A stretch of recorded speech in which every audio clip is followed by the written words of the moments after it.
Kalau tokoh dunia sering memastikan catatan positif tentang kehidupan mereka, namun mengapa justru Alkitab memuat banyak kesalahan yang dilakukan oleh umat Tuhan? Let's dive deeper into the verse in verse.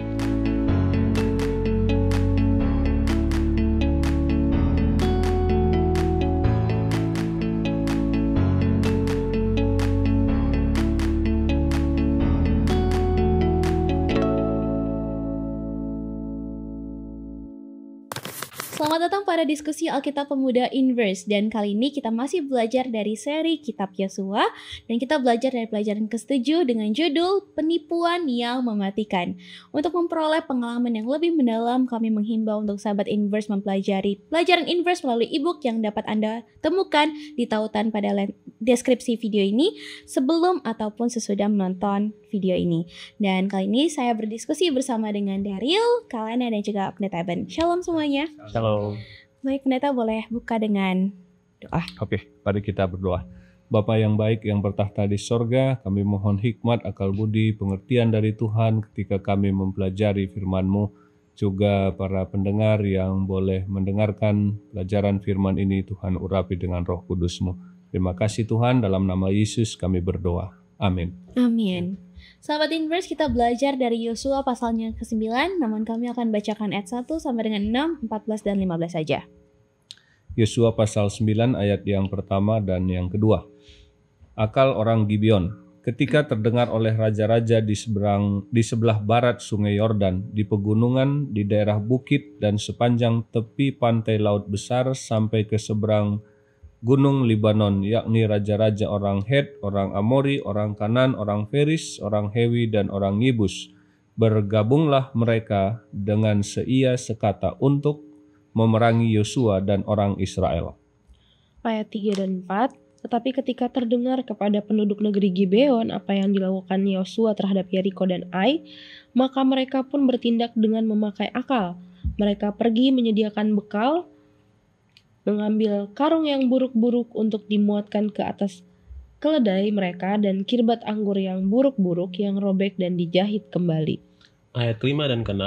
Dan kasut yang buruk-buruk dan ditambal untuk dikenakan pada kaki mereka, dan pakaian yang buruk-buruk untuk dikenakan oleh mereka. Sedang segala roti bekal mereka telah kering, tinggal remah-remah belaka.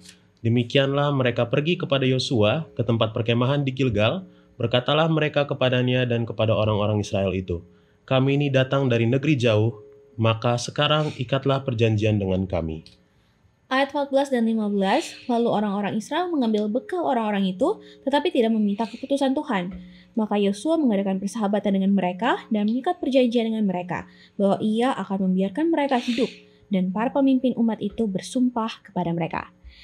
Oke, kita sekarang membahas satu kisah yang boleh dikatakan embracing ya, Pendeta, memalukan gitu ya. Karena menceritakan bagaimana seorang Yosua ini dan pemimpin-pemimpin pilihan Tuhan ditipu oleh orang-orang Gibeon ya. Dan sebelum kita masuk ke pelajaran ini lebih dalam, Pendeta, mungkin boleh berikan pendahuluan terlebih dahulu mengapa peristiwa ini dicatat dan penting bagi kita pelajari. Ya, oke. Jadi kita dapati dalam cerita selanjutnya dari kisah Yosua ini bahwa walaupun mungkin zaman itu tidak segampang hari ini viral berita atau kejadian, tapi cerita tentang kemenangan orang Israel melewati tembok Jeriko dan kota Ai itu terdengar kepada bangsa-bangsa yang ada di tanah Kanaan. Dan mereka ini ketakutan karena sudah dengar bagaimana luar biasanya kemenangan itu terjadi. Nah, bangsa Gibeon ini sebenarnya bangsa yang kuat kata Alkitab, tapi mereka juga takut menghadapi orang Israel yang akan masuk ke tanah Kanaan, dan sehingga ia membuat akal seperti yang tadi kita baca, seperti seolah-olah orang asing minta belas kasihan, dan kemudian Yosua dan bangsa Israel terjebak oleh tipu daya orang Gibeon sehingga mereka membuat perjanjian. Nah, ada tentu banyak pelajaran penting nanti yang kita lihat di sini. Yang pertama bahwa kembali kesalahan yang sama terjadi di sini, karena ayat tadi menyebutkan bahwa Yosua dan orang Israel tidak minta petunjuk Tuhan apa yang harus dilakukan menghadapi orang Gibeon. Nah, dari sisi bangsa Gibeon sendiri, kalau nanti kita baca lebih dalam pelajaran ini, maka mereka juga harusnya mendapatkan kedudukan yang lebih baik sebenarnya kalau mereka tidak cara menipu, cara minta baik-baik, mau berdamai, mengikut Allahnya orang Israel, mereka tidak akan dapat posisi seperti yang nanti dia akan terima sebagai pekerja keras di tengah-tengah bangsa ini. Jadi dua sisi ini tentu menjadi pelajaran sehingga ini menjadi bagian penting yang ditulis dalam firman Tuhan. Baik dari sisi bangsa Israel dan Yosua, termasuk cara tipu daya orang Gibeon ini juga menjadi pelajaran bagi kita. Oke, thank you pendeta untuk pendahuluannya. Dan ya seperti tadi pendeta sudah katakan, Gibeon berhasil menipu Yosua karena penampilan mereka sangat meyakinkan ya. Dan dalam ayat 14 tadi pendeta sudah mention juga mereka tidak meminta keputusan Tuhan. Nah, kita nih orang muda kan sering banget ya rushing ya. Ada yang di depan mata maunya langsung diselesaikan semuanya. Dan itu biasanya bukan cuma keputusan-keputusan penting. Keputusan apapun yang ada di depan mata itu rasanya kita mau cepat-cepat selesaikan. Nah, apa yang bisa pelajari tentang tekanan untuk membuat keputusan cepat dan bagaimana cara anak muda kita bisa melatih diri kita untuk nggak berburu-buru ketika kita harus mengambil suatu keputusan baik yang terlihat sederhana ataupun itu suatu keputusan yang penting. Ya, kalau di posisinya Yosua dan pemimpin-pemimpin itu, ketika sebelum mereka tahu bahwa mereka ditipu ya, mungkin mereka berpikir, loh kenapa Tuhan, kan emang kesalahan kita nggak salah dong, kita ngeliat mereka kayaknya baju kayak begitu gitu-gitu kan. Jadi timbullah rasa kasihan, which is sebenarnya agak sedikit benar gitu. Mereka ada empatinya di situ. Tapi di sini dapat kita pelajari bahwa tidak semua hal yang kita lihat nih secara langsung mungkin itu nampak benar gitu. Mungkin apa yang kita lakukan sebenarnya benar gitu. Yang salah adalah orang yang menipu mereka. Tapi di sini sekali lagi kita diingatkan dalam pelajaran ini bahwa ternyata hingga hal sekecil apapun harusnya ditanyakan dulu nih. Apalagi sebenarnya ini bukan keputusan yang kecil ya sebenarnya. Mungkin tampak sederhana karena dibalut dengan tipuan-tipuan itu, padahal akan berimpact yang cukup besar. Berimpact bahkan untuk seluruh bangsa, karena Yosua dan pemimpin-pemimpin ini mereka bukan cuma mimpin untuk rumah tangga doang, tapi mereka benar-benar untuk sebuah bangsa yang besar gitu. Ada ratusan ribu orang yang mereka pimpin gitu kan. Nah makanya di sini kalau kita sebagai orang muda biasanya emang nggak sabaran ya kan, dan juga seringkali kita abai terhadap sejarah-sejarah yang harusnya kita jadikan satu acuan supaya ketika melakukan sesuatu itu kita nggak tergesa-gesa ketika mengambil keputusan. Nah, dan menariknya di sini juga ini tuh masih baru kejadian yang dengan bangsa Ai kemarin kan. Ternyata mereka mengulangi kesalahan yang sama. Ini sebenarnya sangat menarik gitu, dan mungkin aku melihat di sini juga kayaknya Yosua sendiri agak sedikit ini ya, overconfidence juga dia, sehingga dia yang harusnya dia minta kepada Tuhan, dia langsung aja memutuskan gitu pada saat itu. Jadi kita harus berhati-hati, apalagi sebagai seorang pemimpin ya, orang-orang muda, jangan sampai kita mengambil keputusan itu benar-benar kita harus pikir dulu semuanya gitu. Untung ruginya, bukan untung rugi, nggak enak kalau ngomong untung rugi, apalagi kalau dalam pelayanan apa ya, baik dan buruknya nih. Kalau misalkan ini gimana, harus visioner ya, belajar untuk visioner. Terus kita lihat lagi, aku rasa banyak pelajaran-pelajaran yang sebenarnya kita bisa jadikan acuan untuk mengambil sebuah keputusan gitu. Nah, bener banget, aku setuju sama Kalana.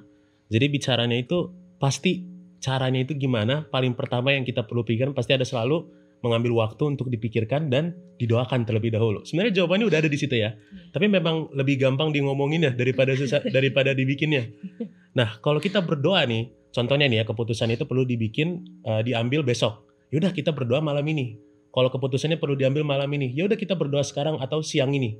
Kalau keputusannya harus pada saat ini sekarang, yaudah kita berdoa dalam hati kita sekarang kepada Tuhan. Kenapa? Kalau kita berdoa itu pemikiran kita juga berjalan, pikiran kita juga berjalan. Dan kadang-kadang ilhamnya pun datang dari Tuhan untuk membantu kita. Jadi itu kenapa penting untuk berdoa gitu ya. Nggak ada salahnya gitu kita memberitahu kepada Tuhan apa yang kita mau dari keputusan ini. Contohnya apa yang terjadi kalau aku ngambilnya itu ini, apa yang terjadi kalau aku ngambilnya keputusan ini, Tuhan. Dibawa aja kepada Tuhan. Aku jadi teringat sama ayat Alkitab di Amsal 16 ayat 9 mengatakan, hati manusia memikir-mikirkan jalannya, tetapi Tuhanlah yang menentukan arah langkahnya.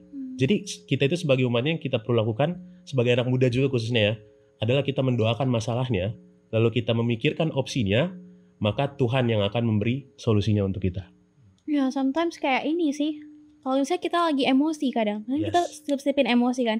Karena buru-buru, rushing, otak kita kayaknya berkabut gitu. Akhirnya kita kalut, kita nggak damai. Sedangkan apa yang Tuhan mau adalah damai sejahtera. Kalau misalnya kita tunda dulu tadi dengan doa, kita pikirkan lagi kan kita bawa damai. Ya itulah saat damai itulah Tuhan bisa bekerja gitu ya kan Pak Pendeta ya. So dan menurut aku juga orang Gibeon ya, yang tadi kita sudah lihat dia menipu. Mungkin mereka juga nggak pikir panjang kali ya Pak Pendeta. Mereka mengambil keputusan yang salah juga di saat itu ya.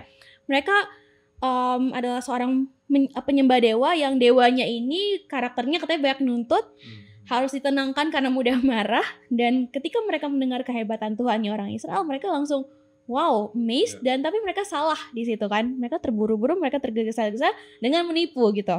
Jadi apakah bisa kita katakan bahwa karena belum mengenal kasih Tuhan dan hanya takut pada kuasanya Tuhan karena sejarah mereka punya penyembahan itu ya, mereka punya background penyembahan, akhirnya orang Gibeon itu memilih untuk menipu karena memang mereka clueless atau gimana? Apakah tindakan mereka ini bisa dimaklumi gitu Pak Pendeta karena ingin selamat? Dan bagaimana dengan kita juga yang kadang membenarkan sebuah kebohongan, bohong putih, dosa putih atau apapun segala macam itu hanya untuk dasar keselamatan Pak Pendeta? Iya, dari sisi manusia memang tindakan mereka ini sangat amat bisa dimaklumi ya, karena apa yang mereka harapkan, tujuan yang mereka buat ini adalah baik menurut versi mereka. Tapi dari awal kita dapati bahwa Tuhan sudah menunjukkan mana bangsa-bangsa yang mereka harus tumpas dalam tanda kutip istilahnya. Tapi kemudian Tuhan juga memberi petunjuk kalau bangsa-bangsa itu mau bertobat, mau berubah, mau hidup damai, maka mereka juga mendapatkan kesempatan. Itu janji Tuhan. Nah, Tuhan akan menghukum dosa yang sudah matang. Bangsa-bangsa yang memang sudah tidak mau bertobat, maka Tuhan suruh bangsa ini binasakan. Tapi bangsa-bangsa yang sebenarnya mereka mau bertobat, Tuhan berikan keselamatan dan kesempatan. Itu sebabnya kalau tadinya bangsa ini mau bertobat, mau berubah, maka kondisi mereka tidaklah seburuk dari apa yang mereka alami ketika mereka sudah menipu, karena kemudian mereka dijadikan jadi pekerja kasar di tengah-tengah bangsa Israel. Jadi sebenarnya tidak ada sesuatu yang menipu itu yang akan menghasilkan sesuatu yang baik, sebenarnya seperti itu. Oke. Dan kalau misalnya memang ini penipuan gitu ya, mengapa bangsa Israel harus tetap melakukan sumpah mereka itu? Padahal udah tahu nih penipuan gitu. Yes. Jadi kita perlu tahu ya bahwa karakter dari Tuhan kita itu salah satunya adalah Tuhan perjanjian. Jadi janji itu bukan sesuatu yang main-main ya dalam Alkitab. Kalau kita lihat dasarnya itu di Ibrani 6 ayat 13, ketika Tuhan itu melakukan perjanjian sama Abraham, Tuhan itu akan menepatinya karena ia berjanji itu demi dirinya sendiri. Dan dia itu yang berada di atas segalanya, jadi itu pasti akan terjadi ya, itu pasti akan ditepati. Dengan demikian, karena Tuhan selalu menepati janjinya, maka umatnya juga harus demikian sama seperti Tuhannya mereka. Ditulis tadi kan di Yosua 9 ayat 19-20 itu dikatakan mereka itu telah berjanji demi Tuhan. Maka oleh karena itu perjanjian itu harus ditepati, nggak bisa diingkar. Oke. Ya kalau dari aku ya itulah makanya bilang kamu nggak akan bisa selamat 1 jam aja tanpa berdoa, inilah jadi akibatnya ya. Dan aku juga pernah mendengar satu quotes bahwa jangan pernah membuat satu janji ketika kamu lagi emosi dan lagi sangat bahagia. Karena itu berlebihan semuanya ya kan. Satu berlebihan secara negatif, satu berlebihan secara positif gitu kan. Jadi harus memang dalam keadaan tenang. Nah, terus apa sih konsekuensinya jadinya? Yang pertama kalau buat Yosua sendiri konsekuensinya di sisi lain dia tidak mungkin melanggar janjinya.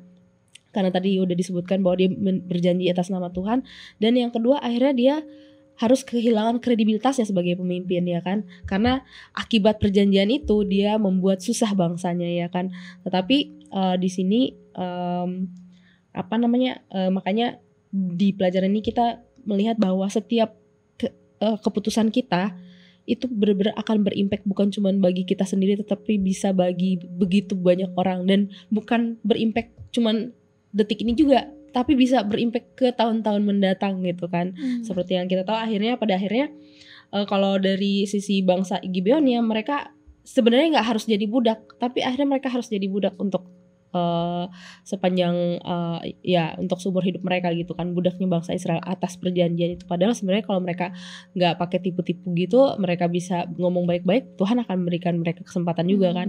Nah jadi itulah makanya tidak ada sesuatu hal yang baik dari keputusan yang tergesa-gesa dan juga dari hasil tipu menipu. Oke. Yang tadi sudah di-mention juga ya oleh Kak Lana dan Pak Pendeta berulang kali bahwa akhirnya Gibeon harus menjadi pelayan di rumah Tuhan ya, penebang kayu dan pembawa air.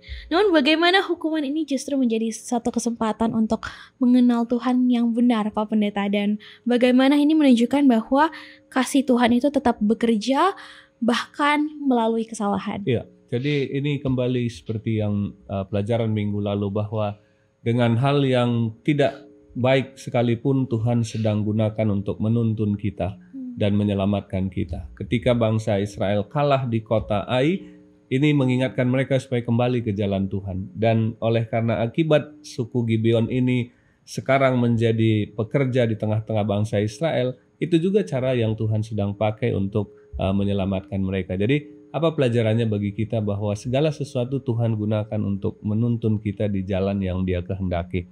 Jadi Dia bekerja dalam berbagai cara. Ini pelajaran mungkin bagi kita semua. Oke, thank you Pak Pendeta. Dan sahabat Inverse, kita akan lanjutkan setelah yang satu ini.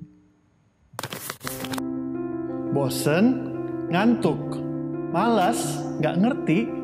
Apakah kata-kata ini keluar ketika kamu mendengar kata Bible Study? Belajar Alkitab harusnya menjadi suatu hal yang menyenangkan. Tapi kenapa rasanya susah sekali untuk memulai? Apa yang salah?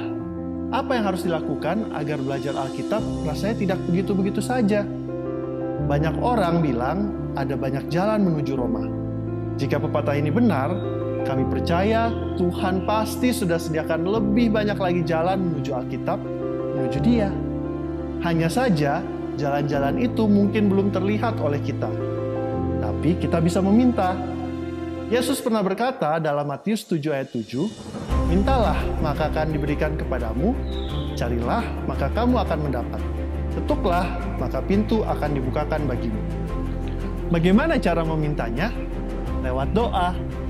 Berdoalah untuk meminta hikmat dan kemauan yang kuat untuk belajar Alkitab. Setelah itu, mari buka Alkitab dan belajar sedikit demi sedikit sesuai kemampuanmu. Jika kamu bingung mau mulai dari mana, Inverse Indonesia memiliki Bible Study Guide yang bisa membantumu menentukan apa yang ingin kamu pelajari. Semua dikemas dengan bahasa yang mudah dimengerti. Inverse juga berusaha keep in touch untuk menemani kamu belajar Alkitab. Ada sosial media, diskusi melalui podcast. Semua dilakukan untuk mengingatkan kamu bahwa kamu tidak sendiri. Bahwa kita sama-sama bertumbuh dalam Tuhan, kita belajar bersama-sama, kerja bersama-sama untuk Tuhan. Dan kalau suatu saat kamu kembali merasa jenuh atau buntu, selalu ingat, ada banyak jalan menuju Roma. Ada banyak cara untuk belajar Alkitab dengan menyenangkan, dan kami harap Inverse adalah salah satunya. Open your heart dan open your Bible. Let us dive deeper into the verse. Inverse.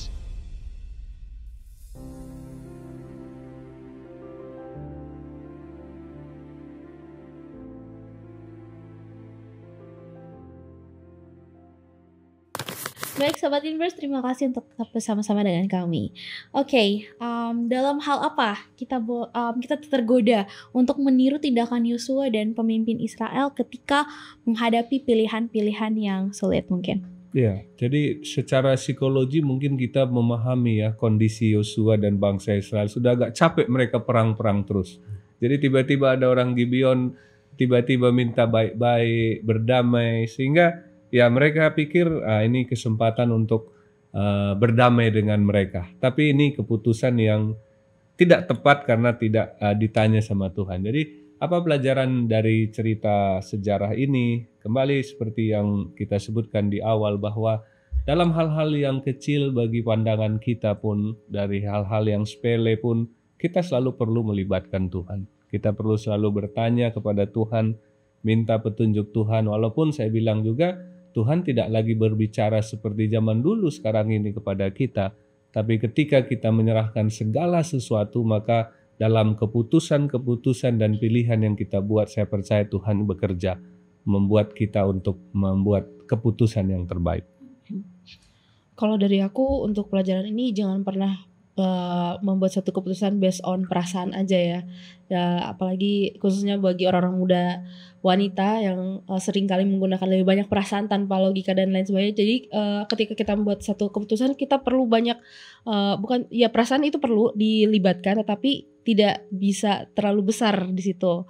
Jadi mungkin kita perlu melibatkan selain perasaan, logika, dan juga kita lihat bagaimana libatkan juga Tuhan dengan berdoa dan meminta petunjuk, meminta nasihat, berdiskusi dengan orang yang berpengalaman. Oke, dan kalau misalnya zaman sekarang nih, kalau kita ketipu nih ya, kita ada scammers yang tipu kita.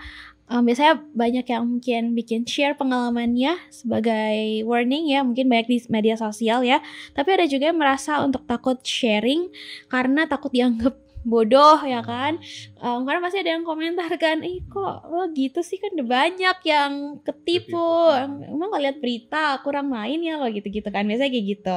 Tapi dari pelajaran pekan ini kita melihat bagaimana pengalaman bangsa Israel ditipu oleh orang Gibeon ini menjadi penting karena jadi pelajaran gitu ya. Mungkin apakah Kak Lana dan Kak Daryl pernah melakukan mungkin satu kesalahan yang embracing yang begitu memalukan, tapi kemudian kesalahan itu memberikan pelajaran yang berharga gitu Kak.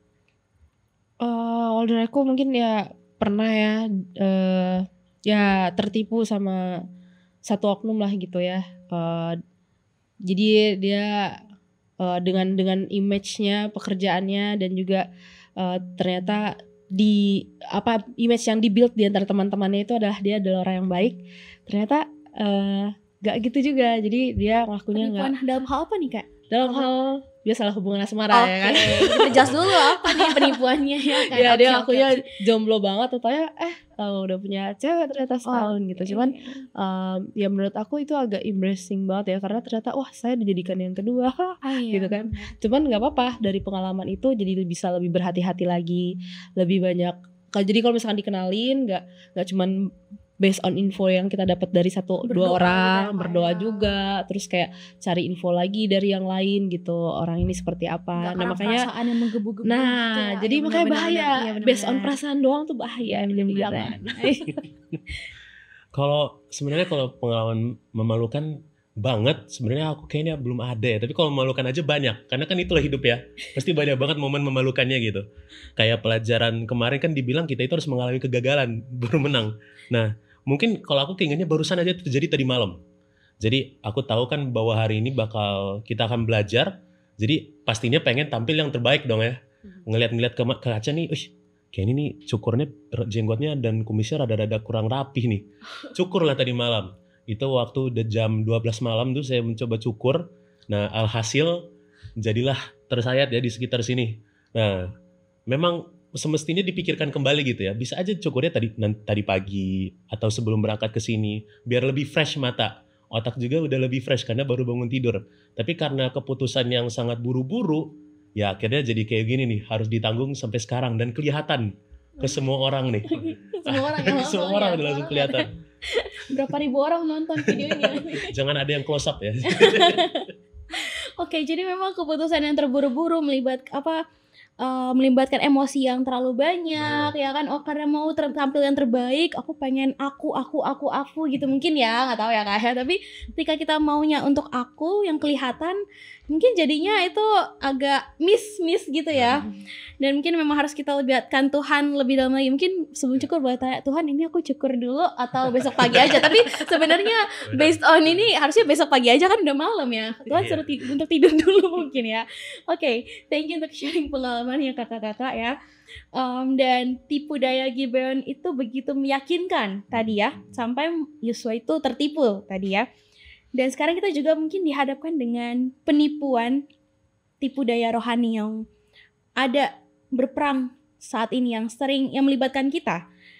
Dan akhirnya kebenaran itu dianggap relatif gitu ya. Alkitab dan Roh Nubuat akhirnya juga dipertanyakan.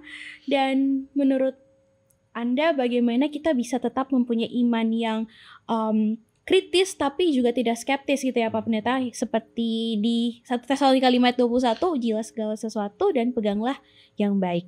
Nah, zaman sekarang itu, perkembangan zaman itu sangat cepat ya. Jadinya itu kita juga sebagai umat Kristen itu, sebagai umat Advent, iman kita juga harus berkembang dengan cepat.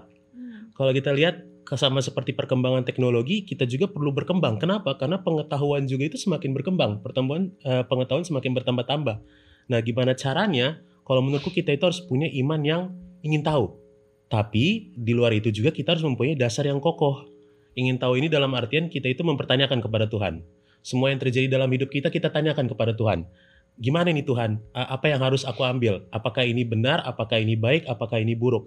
Pelajaran kemarin itu kita belajar bahwa ternyata susah ya mengetahui sebenarnya yang baik dan yang jahat itu apa. Tanpa pertolongan dari Tuhan. Selalu ada dua sisinya, dan bahkan sekarang yang baik dan yang buruk aja abu-abu. Mana sih sebenarnya yang benar gitu. Tapi yang perlu kita miliki itu adalah pengetahuan, keingintahuan, dan kita juga harus punya kebenaran. Kebenaran yang mutlak, yaitu kebenaran dalam Tuhan. Bahwa selalu Tuhan itu adalah yang benar dalam hidup kita. Ya, jadi penipuan dan kepalsuan salah satu senjata ampuh yang setan gunakan dari zaman ke zaman. Jangankan di zaman ini, di zaman dulu, di sorga, bahkan kemudian Adam dan Hawa tertipu oleh karena kepalsuan dan penyesatan-penyesatan seperti ini. Jadi benar bahwa kita harus mengerti kebenaran yang sesungguhnya untuk dapat membedakan itu benar atau tidak. Dulu pendeta-pendeta senior kita bilang, cara terbaik mengetahui uang palsu itu belajar ciri uang asli yang betul. Jadi kalau sudah tahu ciri uang asli yang betul, maka berbagai kepalsuan datang, kita gampang membedakannya. Nah, pesan saya untuk orang-orang muda, pastikan belajar di tempat yang benar, di sumber yang benar. Banyak orang-orang muda sekarang tertipu karena salah di tempat belajar, salah berguru ke orang yang sebenarnya tidak mengajarkan kebenaran. Kemudian yang kedua adalah jaga lingkungan yang positif juga, yang benar. Karena lingkungan itu juga sangat erat atau besar pengaruhnya kepada kehidupan rohani seseorang. Lama-lama kalau kita berada di lingkungan yang salah, kesalahan itu kita tidak anggap lagi salah karena sudah itu lingkungan kita. Jadi jaga lingkungan, teman sepermainan, teman sepergaulan. Dan tentu yang paling penting selalu berdasar kepada apa yang kebenaran firman Tuhan katakan. Oke. Puji Tuhan, kita sudah sampai pada penghujung diskusi. Pendeta Kalana dan Daryl boleh sampaikan satu closing statement. Ya, jadi pelajaran kisah suku Gibeon ini menjadi pelajaran penting juga ya. Sejarah ini membawa banyak pesan moral dan pelajaran bagi kita. Dari sisi orang Israel, saya kembali lagi menekankan bahwa dalam hal apapun itu kita perlu selalu dekat dengan Tuhan, sehingga keputusan dan pilihan yang kita buat selalu selaras dan setuju dengan kehendak Tuhan. Amin.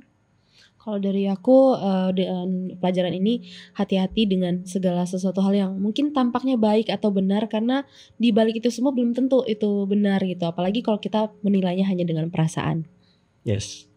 Kalau dari aku mungkin kita sekarang sebagai orang muda itu susah ya untuk bergantung sama Tuhan. Tapi ketahuilah Tuhan itu selalu ada untuk kita. Kita itu hanya perlu berkomitmen pada Tuhan dan beriman kepadanya, maka Tuhan itu akan berjanji kepada kita. Dan untungnya bagi kita, janji Tuhan itu pasti. Amin. Baik, kita akan tutup dengan doa. Kak Daryl berdoa. Baik, mari kita berdoa. Tuhan Allah Bapa kami yang bertata dalam kerajaan surga, terima kasih Tuhan atas pelajaran yang telah kami diskusikan dan pelajari bersama ini. Kiranya pelajaran ini selalu ada dalam hati kami, mengingatkan kami untuk mencari pertolongan pertama dari-Mu dan selalu bergantung pada-Mu terdahulu Tuhan. Berkatilah kami dan para pendengar yang telah belajar, agar kami dapat menjadi berkat bagi orang-orang di sekitar kami. Terima kasih Tuhan, dalam nama Yesus kami berdoa dan mengucap syukur. Amin. Amin. Terima kasih untuk seluruh panelis. Terima kasih juga untuk seluruh Sobat Inverse yang telah menyaksikan episode kali ini. Demikianlah diskusi kita pada hari ini. Semoga kita boleh ingat selalu bahwa kegagalan tidak mendefinisikan siapa diri kita, tapi kasih karunia Tuhan itu cukup kuat untuk mengampuni, untuk memulihkan, dan membangun kembali ketika kita menderita akibat keputusan yang salah kita ambil. Tuhan memberkati kita semua. Sampai jumpa pada episode berikutnya.